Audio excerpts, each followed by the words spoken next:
आप देख रहे हैं NS9 न्यूज, खबरों से पहले आप तक।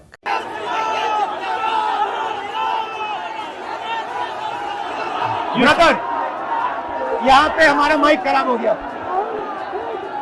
और पब्लिक मीटिंग करना मुश्किल है। जी बिल्कुल ठीक बात है। तो मैंने सोचा कि हम थोड़ा यूपी के बारे में बातचीत कर लें और आप अपना पर्सपेक्टिव हमें बताइए, हम आपको अपना पर्सपेक्टिव बताते हैं, थोड़ी डिस्कशन करते हैं। और ठीक बात है।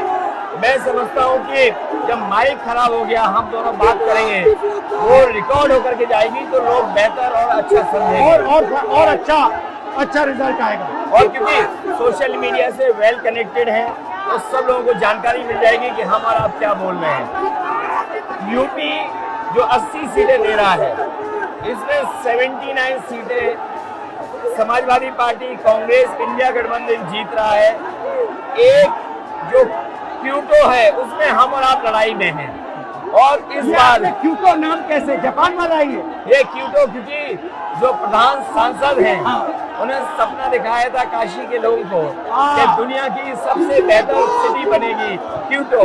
तो क्यूटो बनी नहीं बनी काशी के लोग ये तय करेंगे और फिर वोट डालेंगे। तो इस बार मन मर्जी नहीं चलनी है, मन की बात नहीं चलेगी, हमारे आपकी बात और 140 करोड़ लोगों की बात और संविधान की बात होगी। और आपने देखा, हम सब ने देखा कि यूपी को नरेंद्र मोदी जी ने बेरोजगारी का सेंटर बना दिया और इतनी बेरोजगारी की है।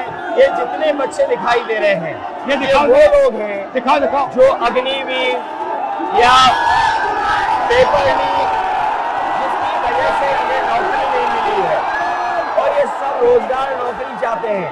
बीजेपी ने जो झूठे सपने दिखाए थे इन्वेस्टमेंट मीट के, जो झूठा सपना दिखाया था डिफेंस एक्सपो का, जो सपने बेचे थे G20 में, लेकिन इन नौजवानों को न नौकरी मिली न रोजगार मिला, आज ये खाली हाथ हैं। तो इसलिए हमें और आप मिल के जो आपने कहा, जो इंडिया गठबंधन कह रहा है कि 30 लाख बच्चों को नौकरी दी जाएगी, उस दिशा में हम लोग काम करेंगे। और पहली नौकरी पक्की स्कीम जिसके माध्यम से हर ग्रेजुएट को नौकरी का अधिकार, बेहतरीन ट्रेनिंग और बैंक अकाउंट में 1 लाख रुपए साल के। आपने नोट किया कि मोदी जी खटाखट बोलने शुरू कर दिए। ये आपके खटाखट के बाद वो रटारट खटाखट कर रहे हैं। अच्छा, आप एक बात बताइए, मुझे क्यूरियोसिटी है, थोड़ा आप अपने पापा के बारे में मुझे बताइए। जी, मुलायम सिंह यादव जी के बारे में बताइए। आपने उनसे क्या सीखा? नेताजी और उनके साथ के लोग बिल्कुल जमीनी राजनीति करते रहे। हालांकि नेताजी कुश्ती, पहलवान और गाँव के थे। करते हो कुश्ती? नहीं, मैं कुश्ती नहीं कर पाया जीवन में, क्योंकि मैं मिलिट्री स्कूल में चला गया तो कुश्ती नहीं कर पाया।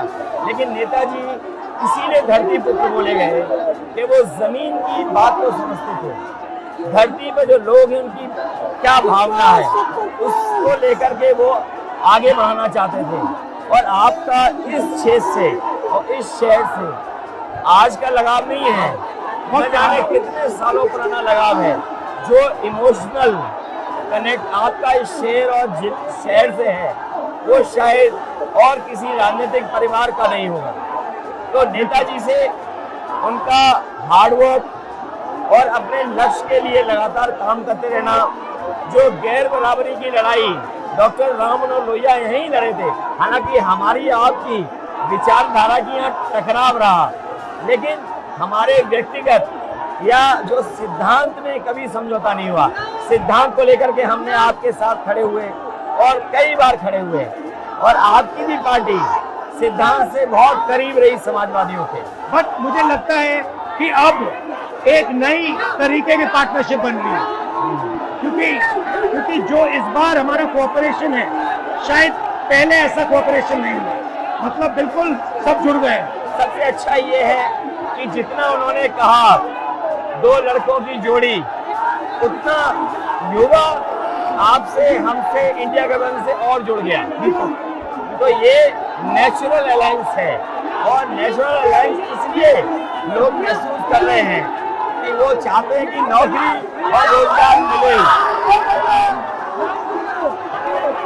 नौकरी और रोजगार मिले। तो ये बड़ी भावना है कि हमसे आपसे ये यूथ कनेक्ट कर रहा है। सबसे बड़ी बात, महंगाई की चोट सबसे ज्यादा इन लड़कों को लगती है। हमारी थिंकिंग है और आपकी भी है कि ये जो 22-25 लोगों को नरेंद्र मोदी जी ने पूरा का पूरा धन पकड़ा है, उसको ठीक करने के लिए जो हमारे युवा हैं, माताएं बहनें हैं, उनको डायरेक्ट बैंक अकाउंट में पैसा देना। देखिए, ये जो लोगों के पास पैसा पहुंचने से जो अर्थव्यवस्था को लाभ मिलेगा, मैं समझता हूँ इनका भाग्य में बनेगा और देश की अर्थव्यवस्था ही बेहतर होगी। ये जरूरी स्कीम है कि इनके अकाउंट में पैसा पहुंचे, इससे थोड़ा बहुत जीवन स्तर इनका भी अच्छा हो। नरेंद्र मोदी जी डिबेट से क्यों डरते हैं? क्योंकि वो सच का सामना नहीं करना चाहते। पूरा उनका झूठ का गुब्बारा है। वो बीजेपी और बीजेपी के लोग मन मर्जी से चलते हैं, अपनी मर्जी से चलते हैं और उनको लगता है कि डिस्कशन की कोई जरूरत नहीं है क्योंकि वो सब कुछ जानते हैं। डेमोक्रेसी में जितना डिस्कशन होगा, जितने विचार एक दूसरे को हम सुनेंगे और एक दूसरे पे भरोसा करेंगे, उतना हमारा लोकतंत्र मजबूत होगा। ये बीजेपी के लोगों ने न केवल हमारी जान को खतरा पैदा किया है, बल्कि लोकतंत्र को भी और संविधान को भी खतरा पैदा कर रहे हैं। और इसका नतीजा दिख रहा है कि चाइना हमारी जमीन के अंदर आ गया, ये बेरोजगारी बढ़ती जा रही है, जो प्रोडक्शन होता है वो नहीं हो रहा है, और पूरा का पूरा एक्सटॉर्शन, ईडी, सीबीआई, ये लोग मतलब एक्सटॉर्ट कर रहे हैं। कई बार सुनने को मिल रहा है और सरकार स्वीकार नहीं कर रही है। लद्दाख की हमारी सीमाएं सुरक्षित हो गई, अरुणाचल के आसपास या सीमा जो चीन से छू रही है वो बहुत असुरक्षित है। तो चीन से जहां हमारा सीमाओं का खतरा है, वहीं चीन से हमारे बाजार को भी खतरा है। तो कहीं ना कहीं हम लोगों को अपनी मैन्युफैक्चरिंग इकोनॉमी और मैन्युफैक्चरिंग इकोनॉमी को बढ़ावा देना पड़ेगा।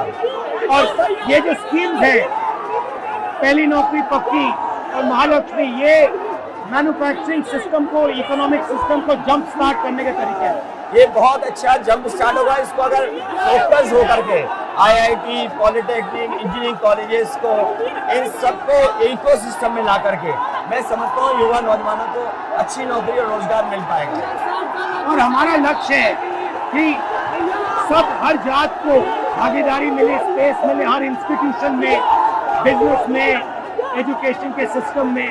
तो वो हमारा, हम दोनों का लक्ष्य है। बिल्कुल। और क्योंकि जो बात सभी दल कहते थे, आज इंडिया गठबंधन कांग्रेस भी कह रही है कि सामाजिक न्याय जरूरी है, जाति गणना जरूरी है। देश के लिए ये बड़ी चीज़ है।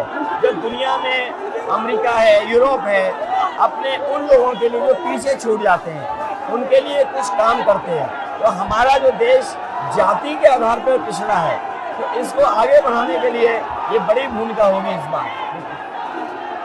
बहुत अच्छा लगा, अच्छी बहुत मीटिंग अच्छा रहा, बहुत अच्छी मीटिंग है। यूनिक मीटिंग, मुझे लगता है कि ये यूनिक मीटिंग है। क्या